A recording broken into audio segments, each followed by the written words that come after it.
Because I was quite high up in my badminton career that quite a few people knew me, even like people from like Australia, because I would play international tournaments. At a very young age, I would increasingly improve. So then I would be pretty much a top seed every time I play a tournament.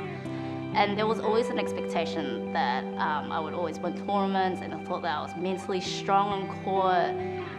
Because of that reputation, I don't want to tell anyone because I don't want them to think that I wasn't that mentally strong. Like, what happens if I wasn't actually as strong as they thought I was? When I was still playing badminton, it would just be the self-harming. 3 days or so before the tournament, that was when I would get all my emotions out. Eventually it became a habit, and that was when I realized that I kept having bandages on my hands and wrists, and I was scared that people would realize. So when I quit, I thought that I would stop self-harming, but eventually, not because of badminton, but because of exams and like uni and studies and stuff, that anxiety levels kept with me.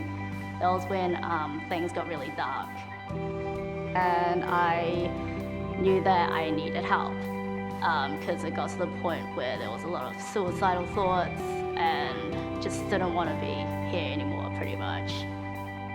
And when I started taking meds, I did feel a bit different because all those dark thoughts suddenly stopped, and I was thinking, how come I'm not thinking those dark thoughts anymore? And that was when things started improving, and I was more like getting happier every day.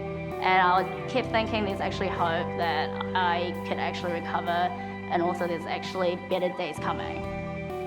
I realized that whenever I do crafts and things that I concentrate on, that was when I would start calming down.